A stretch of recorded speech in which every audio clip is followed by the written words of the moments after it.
Dans cette vidéo, il est question du Sacre du printemps d'Igor Stravinsky.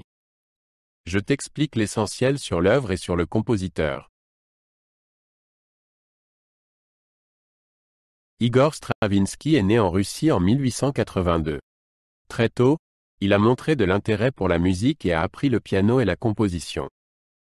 Il s'est fait connaître par ses œuvres innovantes et souvent controversées. Sa musique a influencé toute la musique classique du XXe siècle. Il est décédé en 1971 à New York. Stravinsky a écrit « Le Sacre du printemps » entre 1911 et 1913, en s'inspirant d'anciens rites et légendes russes. L'œuvre a été commandée par l'entrepreneur de ballet Sergueï Djaguilou. Elle devait être jouée pour les ballets russes à Paris. La première représentation eut lieu à Paris en 1913. Le Sacre du printemps est divisé en deux parties, l'adoration de la terre et le sacrifice. La première partie commence par un solo de clarinette basse. Suivent ensuite des danses et des scènes rituelles au cours desquelles la terre est adorée. La deuxième partie montre le sacrifice d'une jeune fille. La musique transmet la tension d'un rituel ancestral. L'orchestre joue un rôle central dans le Sacre du printemps. Stravinsky a utilisé un très grand orchestre afin d'obtenir un son puissant.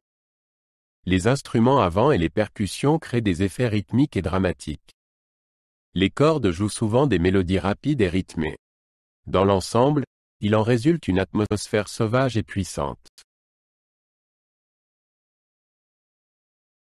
La chorégraphie du Sacre du printemps a été réalisée par Václav Nijinsky. Il a créé un langage de danse puissant et sauvage. Les danseurs évoluent souvent sur des rythmes impairs et avec les genoux fléchis. Nijinsky attachait une grande importance à la représentation de rituels archaïques. La chorégraphie s'accorde parfaitement avec la musique. La première représentation du Sacre du printemps a eu lieu à Paris en 1913. Le public a réagi de manière choquante à la musique inhabituelle et à la chorégraphie sauvage. Un scandale éclata et de nombreuses personnes quittèrent la salle.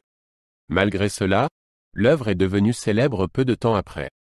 Aujourd'hui, elle est considérée comme un jalon dans l'histoire de la musique. Le Sacre du printemps est considéré comme l'une des œuvres les plus importantes de Stravinsky. Elle montre sa force créative et son sens du rythme. De nombreux compositeurs ultérieurs se sont inspirés de cette œuvre. Aujourd'hui encore, elle est jouée par de nombreux orchestres et compagnies de ballet. Le mélange de rituels archaïques et de musique moderne est unique en son genre.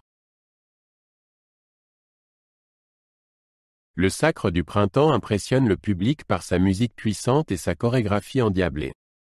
Le mélange de rythmes rapides et de mélodies inhabituelles est l'auditoire. La représentation musicale des rituels est très impressionnante. De nombreuses personnes sont subjuguées par la musique. L'œuvre reste longtemps en mémoire. Le Sacre du printemps a fortement influencé la musique du XXe siècle. De nombreux compositeurs ont commencé à expérimenter avec des rythmes impairs et des sonorités inhabituelles. On retrouve également des éléments du sacre dans la musique de film et le jazz.